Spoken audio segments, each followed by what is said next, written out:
Welcome to Bastards of History, where we discuss some of the lesser-known bad guys of history while in a bar. We explore each of these dubious and ethically challenged characters in 20 minutes or less, and of course, at the end, I'll give you our ranking for each historical figure on the scale of bastardness. For today's Bastard of History, we are headed to Western Europe during the era of the Great Wars for the life of Leopold II of Belgium.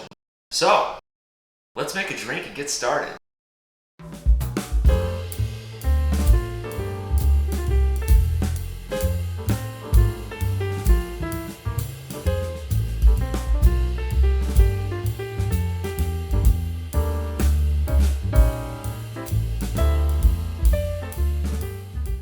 Leopold II was born in 1835 in Brussels, Belgium. His father was Leopold I, the then presiding king of Belgium, and due to the death of his older brother, our boy Leopold II was direct in line to succeed his father. So, here we go again with another son of the king who is automatically guaranteed to take the throne upon his father's death. Why do I have a bad feeling about this?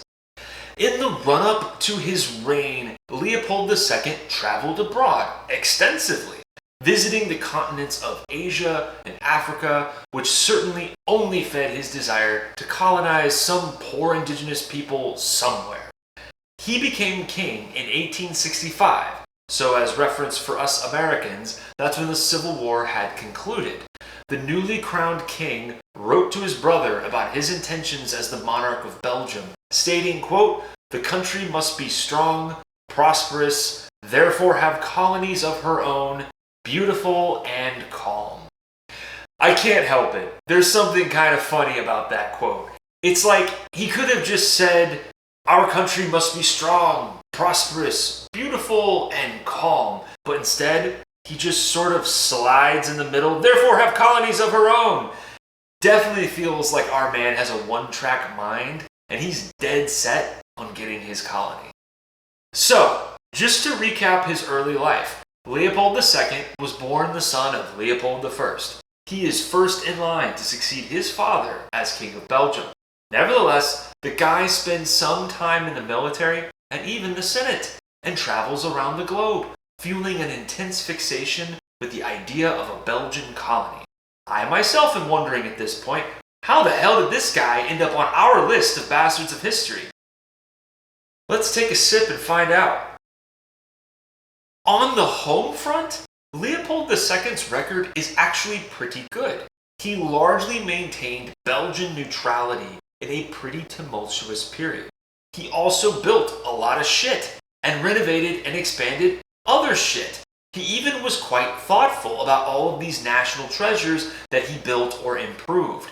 He established a royal trust so that these properties did not go to his daughters after his death, but rather to the Belgian country.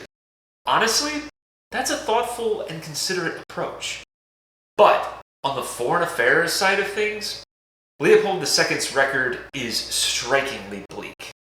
His obsession with securing a colony for Belgium initially led him to pursue the declining colonial empires of nearby European powers, namely Spain, Portugal, and the Netherlands. He was quite insistent upon purchasing one of their colonies for Belgium, but he was ultimately unsuccessful. When this failed, he turned his attention to the continent of Africa. Oh, how great it goes when ambitious Europeans descend upon Africa. It's important to note that these efforts were undertaken by Leopold II in the 1860s and 1870s. You know, when the empires were in decline and colonialism was dying. To put it in market terms, he wasn't just late to the colonialism party. He was very fucking late. Maybe you could argue that he was trying to buy at a discount after a market crash, but this metaphor is not perfect. Creating and managing colonies is way more complex than buying certain asset classes. So, this guy who was obsessed with turning Belgium into a colonial power was trying to do so when all of the other colonial powers were selling off their colonies and pulling out, pretty much indefinitely. But instead of taking note of this or learning from their experiences, Leopold II obsessively pushed forward, even as everybody else is pulling back. And this fucker would not back down. He personally financed the damn venture. He got an explorer named Henry Morton Stanley, whose name sounds like they just slightly altered Morgan Stanley and slapped Henry at the front, to lay claim to the Congo. And then, at the Berlin Conference of 1884, which was a meeting of colonial powers to discuss colonial endeavors, Leopold II got what he wanted: a formal recognition of his claim to the Congo as a colony of Belgium. What's interesting about this is that the initial premise of this conference was for the regulation of colonial activity in a period of declining colonialism. And yet, here comes this new guy, Leopold II, and the others said, hey, you're hungry and ambitious, let's give the kid a chance. And so they just sold out millions of African people to the whims of this guy who had never even set foot in their lands. And yeah, I'm not being prejudicial or biased. I do not shit on all colonial efforts, nor the brave explorers who discovered distant lands at great personal risk. But when it comes to European skullduggery at the expense of indigenous people, Leopold II's takeover of the Congo was in a league of its own. For starters, the dude delegated the task to an explorer. I know technically they all sort of did that, but at least in the past, the explorers were genuinely interested and were often the galvanizing force for launching these expeditions. Often, explorers had to lobby their monarchs for support for their efforts. But this is the case of a king with a fixation on having a colony who first tried to buy one from other kings, but when that didn't work, he just flexed his political will in Prussia, and the other Europeans decided, hey, this region in Africa is now yours, and so are all the people, and you are now free to do with it what you want. And guess what? Leopold II did exactly that. For starters, this slice of Africa was put under new management, and that management was like 100% Belgian. Like the government, the courts, the army leadership, even religious missions were basically staffed with Belgians. And Leopold II put the native population to work, enriching himself and his own country. How did he do this? By deploying his so-called force publique, which was essentially his own private army, to the Congo. The officers of this force publique were Belgian. However, the rank and file featured tons of Africans. So this is about to get a little bit messy, as things tend to go with colonial efforts.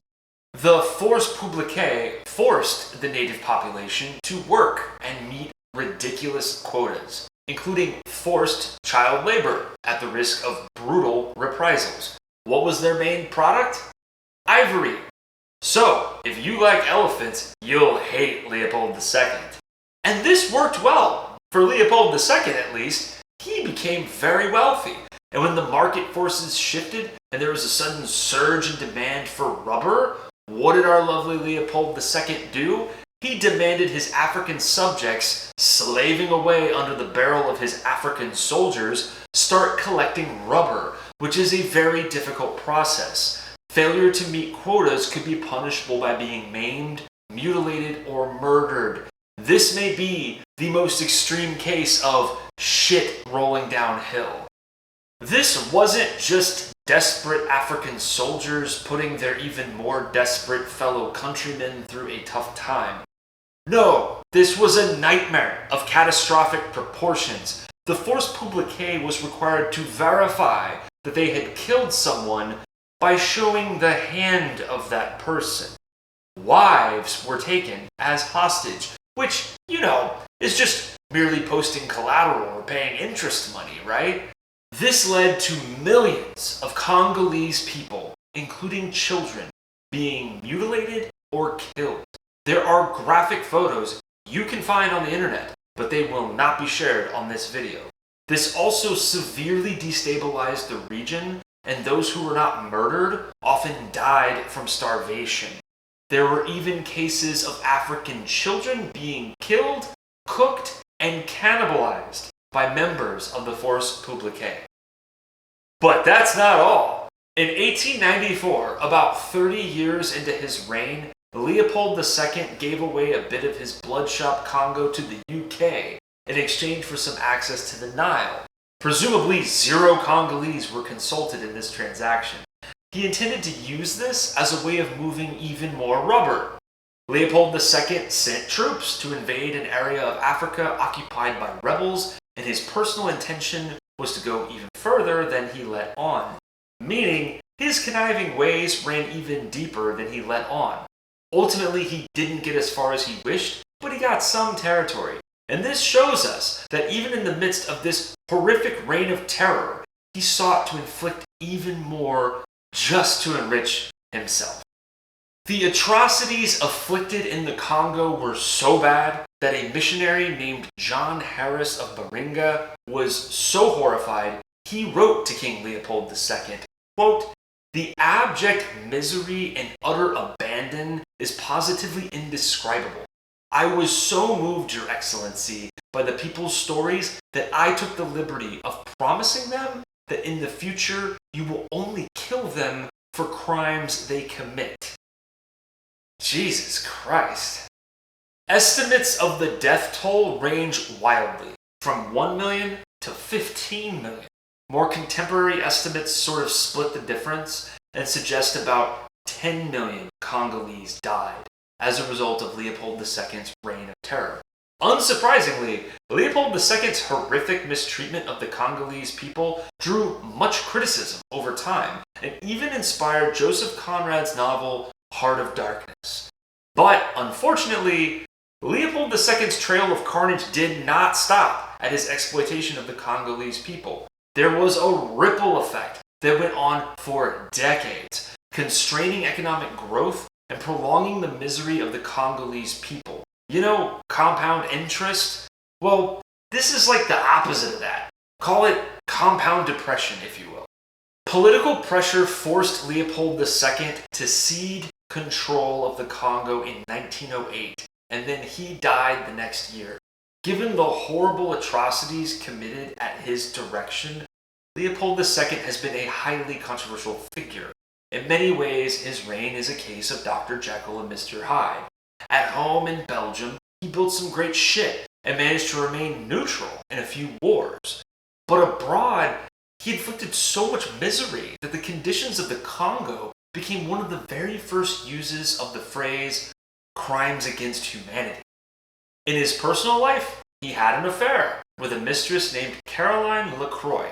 That's LaCroix, like the beverage. And he eventually married her, which is pretty cool, I guess, wifing a sparkling water brand. But Leopold II's legacy remains mostly centered on the horrific abuses of the poor Congolese people. And this was born out of his obsession with establishing a colony for Belgium. Maybe you can understand his FOMO at being so late to the colonialism party relative to other countries, and though he certainly didn't act alone, and also there were others colonizing Africa at the time, it was also true that a ton of colonies were being let go of by multiple empires for decades and even centuries. At the time that Leopold II is pursuing his colony, the British had already ceded the American colonies. The Portuguese had lost Brazil, the French had lost their western colonies, and the Spanish had lost the bulk of their western colonies as well, and would lose the rest within a few years. I get it. Colonialism wasn't dead, but it was clearly dying, and yet Leopold II pushed forward, ignoring all the writing on the wall, as though he was an armchair conquistador in the 1500s. But he wasn't. He was a Belgian king deep into the 1800s, and this obsession brought immense suffering to millions of Congolese who did not consent to this very hostile takeover. The scale of his atrocities, his knowledge of them, and his insistence upon them are only mitigated partially by the fact that he never personally visited the Congo to partake in them or witness them directly. But still, Leopold II is fairly easy to judge, and his ranking on the scale of bastardness is comfortably between conniving and dangerous fuck and psychopathic mass murderer. Don't agree with my ranking? Go down in the comment section. Tell me why I'm wrong. And while you're there, please hit the like button and subscribe. It really helps us keep making these. Want us to cover a specific bastard of history? Go back down in the comments and let us know. Until next time, keep calm, drink on, and for God's sake, don't be a bastard like Leopold II.